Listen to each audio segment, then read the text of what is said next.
دیکھیے بنیادی طور پر بہت میسو انڈکشن کی ہے ایئر فورس کے ایئر پاور کے اندر انہوں نے، جس کے اندر ڈرونز انہوں نے بہت لیے ہیں، سرفیس ٹو ایئر میزائل لیے ہیں جو رپورٹڈلی ہیں، ظاہر ہے ایران خود تو کنفرم نہیں کرتا، اور اس کے پاس پاسبلی ایسے میزائل ہیں جو سرفیس ٹو ایئر ہیں جو جہازوں کو ناک ڈاؤن کر سکتے ہیں۔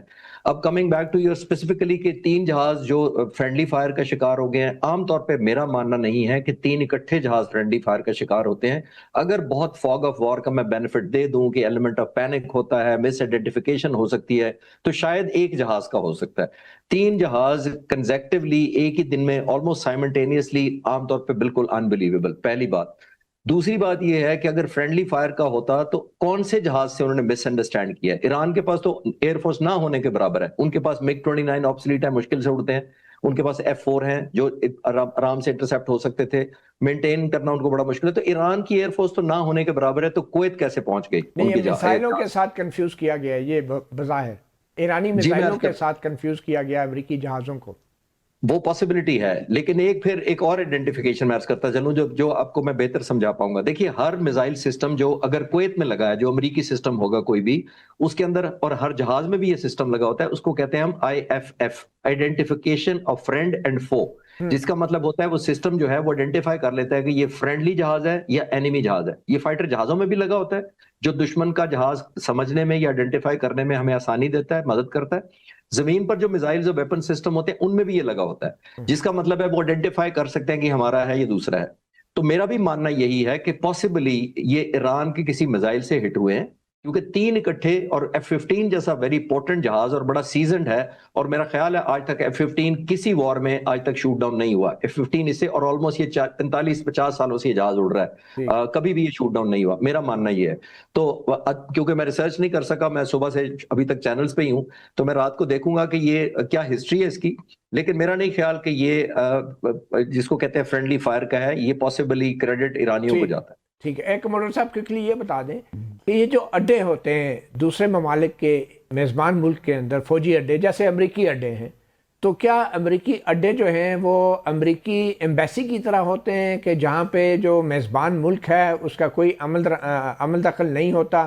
اور کیا وہ امریکی اڈوں سے دوسرے ملک پہ حملہ کیا جا سکتا ہے؟ کیا مثال کے طور پہ قطر سے جو امریکی اڈے ہیں وہاں سے حملہ اگر ایران پہ ہوتا ہے تو کیا اس میں قطر کی حکومت کی کوئی ذمہ داری نہیں ہے؟ اور کیا ایران جواب دینے کا حق نہیں رکھتا؟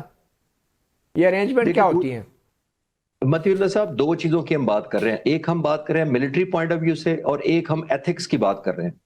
ایتھکس کی تو میں بعد میں آتا ہوں، ملٹری پوائنٹ آف ویو سے بالکل یہ آلموسٹ یہ کنفائنڈ ایریا ہوتا ہے جس کے اندر آؤٹ سائڈرز نہیں جاتے بیسز کے اندر، جس کا مطلب ہوتا ہے ان کی مونوپلی ہوتی ہے، ان کے آپریشنز کیونکہ کلاسیفائڈ بھی ہوتے ہیں، جہاز بھی کانفیڈینشیل کنفیگریشنز ہوتی ہیں، مشنز بھی ایسے ہوتے ہیں جو پبلک سے شیئر نہیں کرتے، ایون لوکل سے نہیں شیئر کرتے وہ، تو یہ بالکل نہیں، لوکل گورنمنٹ سے بھی نہیں شیئر کرتے، وہ گورنمنٹ کی اجازت کے بغیر وہ آپریٹ کر سکتے ہیں اڈے؟ تو دیکھیے اڈے کوئی پیس ٹائم میں کوئی ایئربیٹکس کرنے کے لیے تو لیے نہیں جاتے، اڈے کس لیے لیے جاتے ہیں؟ وہ یہ شو آف فورس ہی ہوتی ہے، اور شو آف فورس صرف پیس ٹائم کے لیے نہیں ہوتی، وار ٹائم کے لیے بھی ہوتی ہے۔ تو میرا نہیں خیال کہ امریکہ ان سے پرمیشن لے گا کہ میں یہاں سے ٹیک آف کر دوں، یہ میرا ماننا یہ ہے۔ تو کل کو وہ اگر ملک کچھ اور کہنا چاہے تو ظاہر ہے وہ بہتر پوزیشن میں ہوں گے، پہلی بات یہ ہے۔ دوسری آپ بات کر رہے ہیں ایتھکس اور مورالٹی، میرا نہیں خیال کہ ایتھکس اور مورالٹی یہاں اپلائی ہو رہے ہیں، اگر یہاں سے ٹیک آف کر رہے ہیں تو آٹومیٹکلی لیجٹمیٹ ٹارگٹ ہو جاتے ہیں۔ میں اب جس ڈاکومنٹری کا ذکر کر رہا تھا، میں یہی کہا تھا کہ ایران کے خلاف امریکہ جتنے ویپنز لے کر آ رہا ہے اتنا ہی تو ٹارگٹ آف اپورچونٹی دے رہا ہے ایران کو، جتنے زیادہ پھیلاؤ کرے گا، ایئرکرافٹ کیریئر ہو جائے گا، ڈسٹرائرز ہو جائیں گے، میزائل بیٹریز ہو جائیں گی، یا اس طرح کے ایئر بیسز ہو جائیں گے، خاص طور پہ اگر وہ ایئر بیسز آپریشن میں شامل ہوئے، جیسے جارڈن کا ایک بیس ہے، موافق ایئر آپ یہ بیس کہہ رہے ہیں ہے کہ عرب ممالک کے اندر جو اڈے ہیں وہ ایران کے ایک لیجٹمیٹ ٹارگٹ ہیں؟ نہیں، ایران کے پوائنٹ آف ویو سے، میں اپنی طرف سے جسٹیفائی نہیں دے رہا، میں کہہ رہا آپ ہوں کا کیا ایران پوائنٹ آف ویو ہے as an expert military analyst? آپ سمجھتے ہیں کہ فوجی اڈے لیجٹمیٹ ٹارگٹ ہیں اگر وہاں سے حملہ کیا جاتا ہے؟ دیکھیے ڈپلومیٹک پوائنٹ آف ویو سے بے شک نہ ہو، لیکن ملٹری پوائنٹ آف ویو سے یہاں سے جہاز ہوا میں ایئر بورن ہو کر آ رہے ہیں۔ کل کو میرے ملک کی اگزامپل دیتا ہوں، اگر کہ ایک تھرڈ ملک سے کئی ہمارے پر حملہ آور کوئی ہوگا تو کیا ہم کہیں گے کہ یہ دوسرا ملک ہے، اس سے ہمارا تعلق نہ خراب ہو جائے؟ تو میرے اوپر ملک کے پر حملہ ہو رہا ہے تو آئی تھنک لیجٹمیٹ ٹارگٹ ہو جاتا ہے۔ ٹھیک ہے، ٹھیک ہے جی۔ آصف درانی صاحب، آپ کیسے دیکھتے ہیں اس دلیل کو کہ ایران کے پاس جو ہے وہ حق دفاع اسی وقت ہو جاتا ہے جب ان عرب ممالک کے اندر فوجی اڈوں سے جہاز اڑتے ہیں یا میزائل داغے جاتے ہیں؟ جی بالکل ہے. اور دوسرا یہ ہے کہ جو بیسس ہے وہ انڈر ایگریمنٹ ہوتے ہیں، اس میں اس کی جو شرائط ہیں وہ اس میں واضح ہو جاتی ہیں. تو اس لیے یہ نہیں ہے کہ وہ اس میں یہ پولیٹیکلی کے علاوہ لیگل اس کی بائنڈنگ بھی ہو جاتی ہے بٹوین دا سگنیٹریز. ٹھیک. اس کیس میں امریکہ کے پاس جو بیسز ہیں وہ انڈر سم ایگریمنٹ ہیں، ایسے ہی نہیں ہوا. اور پھر اس میں یہ کلازز بھی ہوتی ہیں، اس میں سیکریسی کلاز بھی ہے اس کے اندر، اس کے جو ہے وہ کتنی ڈیوریشن کے لیے ہے، کب اس کا وڈرال ہو سکتا ہے، تو یہ سب کچھ اس کے اندر شامل ہے. دوسرا یہ ہے کہ اب یہ جیسے یہ جتنی بھی گلف اسٹیٹس ہیں ان میں امریکن بیسز موجود ہیں. اور وہ ایران کے فارن منسٹر نے کل ٹرکش ٹی وی پہ انٹرویو دیتے ہوئے کہا کہ انہوں نے جن جن گلف اسٹیٹس میں ٹارگٹ کیا ان کے وزراء خارجہ سے ان کی بات ہوئی، اور انہوں نے اس بات کی وضاحت کی کہ انہوں نے مثلا بحرین یا قطر پہ حملہ نہیں کیا، انہوں نے وہاں امریکن بیسس پہ حملہ کیا ہے. تو اس میں یقیناً وہ بعض گلف ممالک نے اس کا ٹھیک. برا بھی منایا ہے، لیکن وہ لیجیٹمیٹ ٹارگٹ بالکل بن جاتے ہیں. جی. ٹھیک. اچھا، عام طور پہ عام حالات میں اگر ایران جیسا پڑوسی مسلم برادر ملک، اس کے روحانی جی. پیشوا اگر وہ اس دنیا میں نہ رہتے یا جنگ کے علاوہ کسی اور وجہ سے وہ اس دنیا سے روانہ ہو جاتے، تو کیا پاکستان میں کوئی سوگ منانے کا بھی سفارتی روایت موجود ہے کہ پاکستان میں بھی سوگ منایا جا سکتا ہو؟ کیا اب کی بار پاکستان کی طرف سے جو رد عمل آیا ہے علی خامنہئی کی شہادت پر، تو کیا وہ کافی ہے؟ دیکھیے، اس کے یہ ڈپینڈ کرتا ہے کہ آپ اس کو کس طرح سے لیتے ہیں.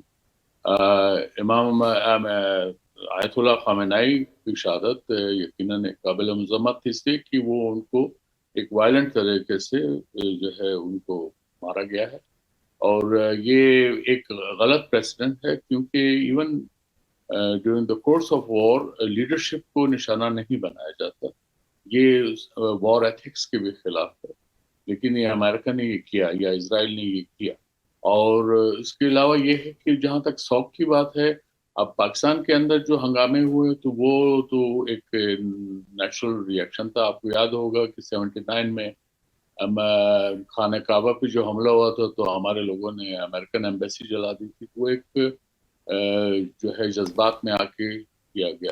لیکن اگر آیت اللہ خامنہئی ویسے اپنی طبعی موت اگر مر جاتے تو اس کا ایک علیحدہ ہوتا، اس پہ بھی سوگ کی تو کیفیت آتی ہے. بہرحال ان کی ایک کیونکہ ہماری ایک بڑی آبادی جو ہے وہ آیت اللہ خامنہئی کو اپنا روحانی لیڈر مانتی ہے. بالکل ایسے ہی ہے. اور اس کی تو ان آپ کے بطور ایک سابق سفیر آپ کیا کہتے ہیں، کیا پاکستان میں اس کا سوگ منانا چاہیے تھا؟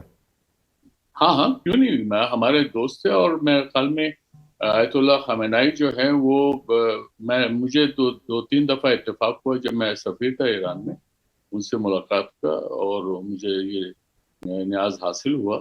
وہ پاکستان سے محبت کرتے تھے، اور ٹھیک. کشمیر پہ ان کا بڑا کلیئر سٹینڈ تھا. اور انہوں نے انڈین جتنے بھی وہ اسٹیپس تھے ان کی مذمت کی.